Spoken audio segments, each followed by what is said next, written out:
Hey guys, so today we're going to be talking about film censorship. Now I want to give a big shout out to Perth Comics for giving me this video idea, and if you also have some video ideas, let me know so I can also give you a shout out.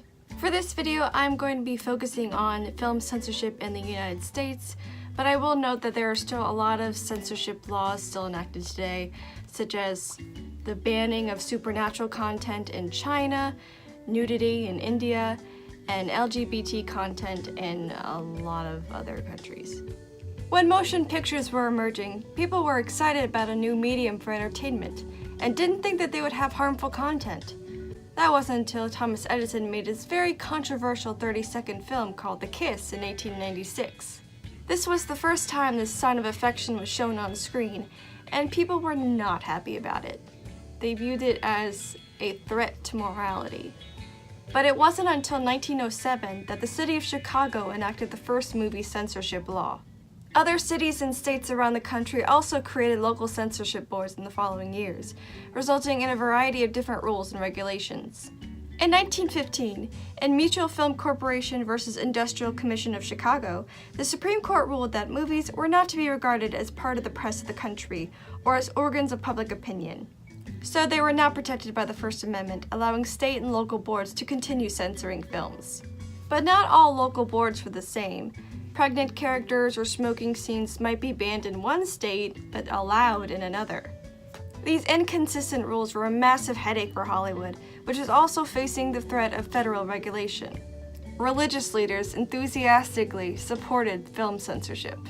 Episcopalian minister William Schaff Chase served as an unofficial national spokesman for the federal censorship of movies at the time.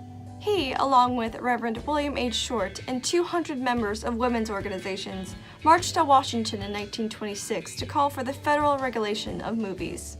Chase testified to the House Committee on Education that movies were a threat to world civilization. Then in 1930, the Motion Picture Producers and Distributors of America creates a code to maintain social and community values in the production of silent, synchronized, and talking motion pictures, or the Hays Code. It condemned movies that lower the moral standards of viewers and promises that the sympathy of the audience shall never be thrown to the side of crime, wrongdoing, evil, or sin. The code took up 19 pages but followed 3 general principles. 1. No picture shall be produced which will lower the moral standards of those who see it.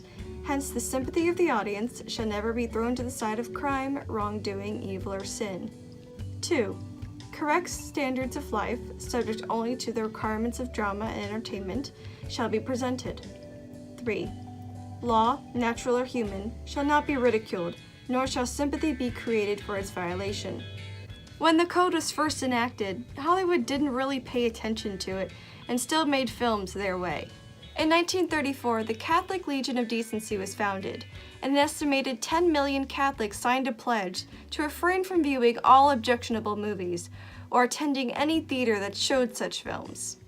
However, the Legion advocated self-regulation, not government regulation, because of the concern of the separation of church and state.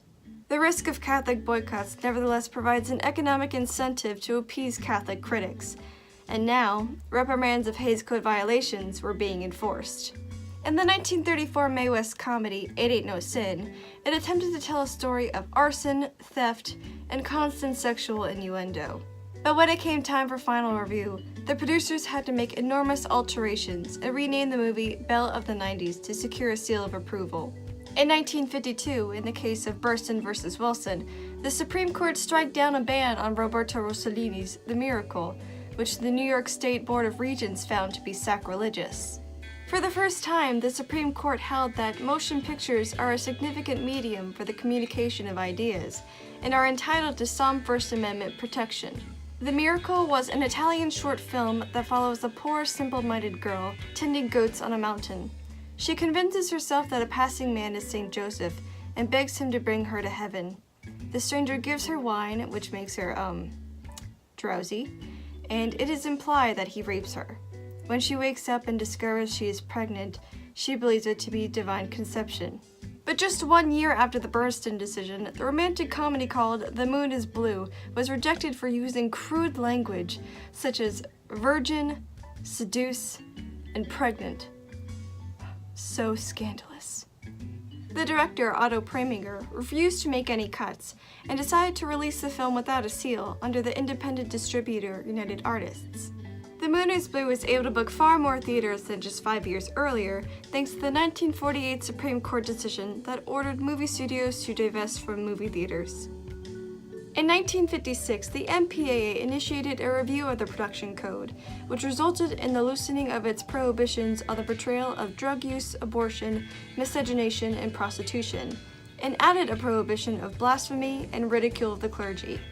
And then we have one of the biggest years in film history, 1968, and it became a huge game changer.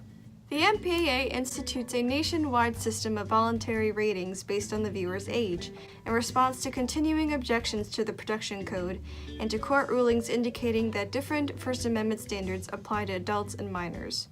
The first established ratings were G, M, R, and X. The PG-13 rating was added in 1984, and NC-17 replaced the X rating in 1990. Since then, we haven't had much of an issue with censorship because of our rating system, until 2014 with the release of Seth Rogen's political comedy, The Interview.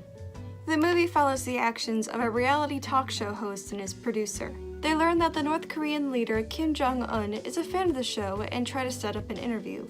However, they are dragged into an unexpected CIA mission as an agent pressures them into assassinating Kim, to which they reluctantly agree, then they humiliate and murder him.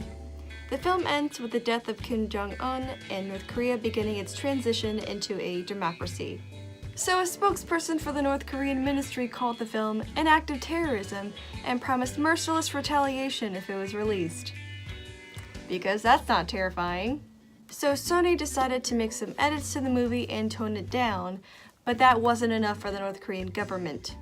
A month before release, Sony's parent company Columbia was hacked by a group called the Guardians of Peace. This group leaked many corporate emails as well as 5 unreleased movies, causing a legitimate threat to Sony. Although North Korea denied any involvement, the FBI was able to link the North Korean government to the hack. On December 18, 2014, the Guardians of Peace threatened to take action on theaters that released the film, publishing a statement on the website pastebin.com saying, "This is GOP. You have suffered through enough threats. We lift the ban. The interview may release now. But be careful. September 11th may happen again if you don't comply with the rules. Rule number 1. No death scene of Kim Jong-un being too happy. Rule number 2. Do not test us again. Rule number 3. If you make anything else, we will be here ready to fight. This is the Guardians of Peace." Most movie theaters, including Cineplex, AMC, Southern Theaters, Cinemark, Regal, ArcLight, and Carmike, refused to air the film or delayed showings indefinitely. Although The Interview was not released nationwide, it did premiere digitally and in some independent theaters. In this case of film censorship, it wasn't the threat of corrupting American minds, but destroying them. Alright guys, thank you so much for watching, and I hope you really liked this video, and if you did, please give it a thumbs up. That would be awesome.